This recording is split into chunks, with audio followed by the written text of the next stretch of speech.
For those of us working in constitutional law, we all know the Second Amendment has become this battleground of historical analysis. But what if the history we're all digging into is missing a key piece? In this explainer, we're going to dive into the work of Professor Drew Stevenson, who introduces a figure that honestly complicates the whole picture, a Quaker merchant named William Rotch. So let's start with Bruin. Of course, the 2022 decision completely upended Second Amendment analysis. The Supreme Court's mandate for a text history and tradition test, well, it turned us all into historians, didn't it? Suddenly, founding-era evidence isn't just persuasive, it's practically binding precedent. And this means that getting the history right, in all its messy detail, is no longer just some academic debate. It's a constitutional command for every single lower court. And this is exactly where things get really interesting. Because the historical tradition the framers were living wasn't just about militias and muskets, right?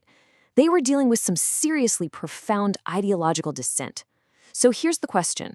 What happens to our neat and tidy understanding of this tradition when we throw in the story of a man who deliberately sank a whole shipload of bayonets at sea?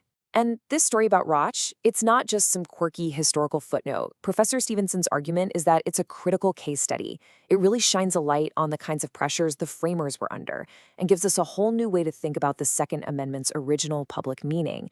A meaning that, goes way beyond just looking at old statutes. Okay, so who was this guy, William Rotch? Well, he wasn't some minor player. This man was an absolute titan of industry.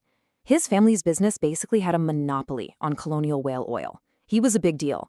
The founders all knew who he was, and his deeply held pacifist beliefs put him in direct conflict with figures like John Hancock, Thomas Jefferson, and John Adams.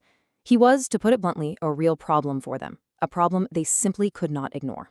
Now, to really get a handle on Rotch, we've got to throw out our modern picture of the Quakers, the one on the oatmeal box.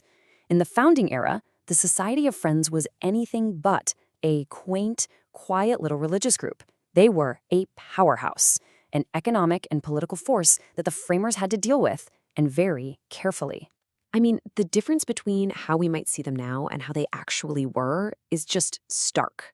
These weren't people on the sidelines. The leading Quakers were industrial monopolists. They were incredibly wealthy, deeply connected politically, and part of this highly organized transatlantic network. You could almost think of them as one of the very first multinational corporations. And their power wasn't abstract. It was very, very real. They controlled entire industries, they had massive fortunes, and they were a voting bloc that could swing elections in key states like New Jersey. In fact, they were some of the first and most effective lobbyists to descend on the new Congress. They were constantly pushing for things like abolition and fighting against military conscription. And these core beliefs, pacifism, abolitionism, were often in direct opposition to the goals of the brand new republic. There's this quote from a South Carolina congressman during the first Congress that just perfectly captures this tension. It's incredibly telling. He doesn't talk about the Quakers as a religious group. No, he frames them as a political bloc. He says the North accepted the South with its slaves, and the South had to accept the North with its Quakers. He's putting them on the same level as slavery in the Great National Compromise. That shows you just how much of a problem they were considered in the political math of the time. Which brings us right back to the main event here, the case of the bayonets. And this story isn't just about one man's personal beliefs. It's really a perfect little microcosm of how Quaker pacifism could create these very real, very tangible conflicts with the government, especially when it came to the idea of bearing arms. So here's how it went down. Rotch ends up with a shipment of firearms as payment for a debt he was owed. To try and get some of his money back, he figures he can sell the guns, but only for hunting. So what does he do? He takes off the bayonets, the part he said was purposely made for the destruction of mankind. But then the revolutionaries come calling, demanding those bayonets for the war. And Rotch, he takes them out to sea and dumps them. He sinks them. Destroying desperately needed military equipment, as you can imagine, got him hauled in front of a tribunal pretty fast. Now, his defense is really the key here.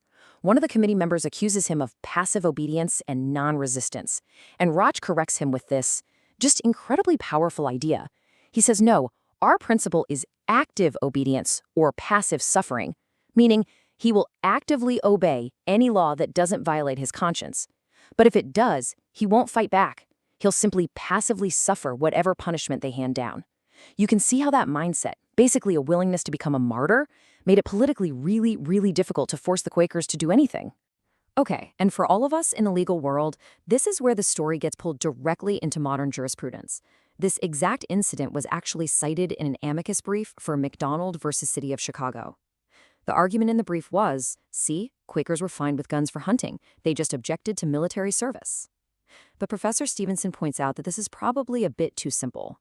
Rotch's own telling of the story suggests he wouldn't have dealt in guns at all if he could helped it. He was just trying to make the best of a bad situation. So the bayonet thing, that was about one man's conscience. But what the framers were about to face was something much scarier. What happens when that individual conscience scales up to become collective action? What happens when it starts to look like a threat to national security? Well, here's what happened. During the Revolutionary War, Nantucket, which was mostly Quaker, was just getting hammered. So to try and save his community, Rotch leads a group to negotiate directly with the British commanders to get some relief. This was, of course, completely unauthorized diplomacy, and it led to Massachusetts charging him with high treason. Now, he was eventually let go, but the whole episode set a very dangerous precedent in the eyes of the founders. What this crisis really laid bare was a massive national security vulnerability. It showed that a well-organized group of pacifists could, in effect, declare a part of the United States neutral territory, basically punching a hole right in the country's defenses. For the people trying to build this new nation, this wasn't some abstract what-if scenario anymore. They had just watched it play out in real time. So, how does all of this, the bayonets, the treason charges, this whole Quaker problem, connect back to the actual text of the Second Amendment? Well, this is the core of Professor Stevenson's argument. It gives us a completely different framework for understanding what was going on in those congressional debates and what the amendment was really for. Okay, here's the thesis in a nutshell.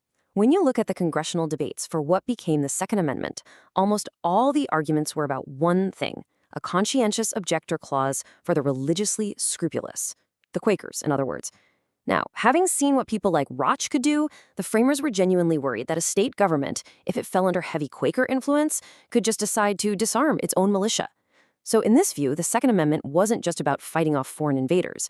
It was also a tool to make sure that the central government's military power couldn't be undermined from within by organized, principled, pacifist opposition at the state level. And what's so incredible is that this same basic tension is still playing out today. You can draw a straight line from William Rotch to the present. I mean, his decision to get rid of the bayonets, that's basically an early version of the economic activism that Quaker-affiliated groups use today to put pressure on firearms manufacturers. And the backlash looks pretty similar too. Rotch got hit with treason accusations. Today, we see states passing anti-boycott laws to push back. Which leaves us with this final and, I think, really crucial question. The Bruin test has made historians out of all of us, but what kind of history are we looking at? History isn't just the story written by the winners or the soldiers.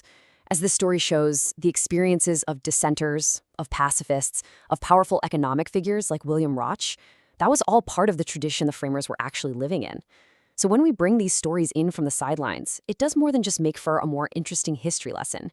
It might actually fundamentally change how we interpret and apply the Constitution today.